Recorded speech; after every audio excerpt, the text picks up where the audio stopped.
ಸ್ನೇಹಿತರೆ ಎಲ್ಲರಿಗೆ ನಮಸ್ಕಾರ.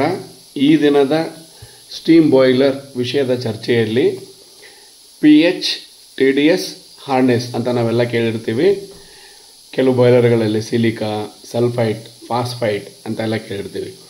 ಬಟ್ ಆದರೆ ನಾವು ಇವತ್ತು pH ಅಂದರೆ ಕನ್ನಡದಲ್ಲಿ ಏನಂತ ಕರೀತಾರೆ ಅದನ್ನು ನೋಡೋಣ. ಆಮ್ಲೀಯತೆ ಅಥವಾ ಮೂಲಭೂತತೆ ಅಂತ ಕರೀತಾರೆ, ಅಥವಾ ಹೈಡ್ರೋಜನ್ ಶಕ್ತಿ ಅಂತಲೂ ಹೇಳ್ತಾರೆ. ಆಮ್ಲೀಯತೆ ಅಥವಾ ಮೂಲಭೂತತೆ ಅಥವಾ ಹೈಡ್ರೋಜನ್ ಶಕ್ತಿ. TDS ಟೋಟಲ್ ಡಿಸಾಲ್ವ್ಡ್ ಸಾಲಿಡ್ಸ್ ಅಂದರೆ ಒಟ್ಟು ಕರಗಿದ ಘನವಸ್ತುಗಳು ಅಂತ. ಒಟ್ಟು ಕರಗಿದ ಘನವಸ್ತುಗಳು ಅಂತ. ಹಾರ್ಡ್ನೆಸ್ ಎಲ್ರಿಗೂ ಗೊತ್ತು. ಹಾರ್ಡ್ನೆಸ್ ಅಂದರೆ ಗಡಸುತನ. ನೀರಿನಲ್ಲಿರುವ ಗಡಸುತನ ಅಂದರೆ ಕನ್ನಡದಲ್ಲಿ ಹಾರ್ಡ್ನೆಸ್ ಅಂತ. pH, TDS, ಹಾರ್ಡ್ನೆಸ್ ಅತಿ ಮುಖ್ಯವಾದ ಪ್ಯಾರಾಮೀಟರ್ಗಳು ನಿಮಗೆ ಗೊತ್ತಿರಬೇಕು.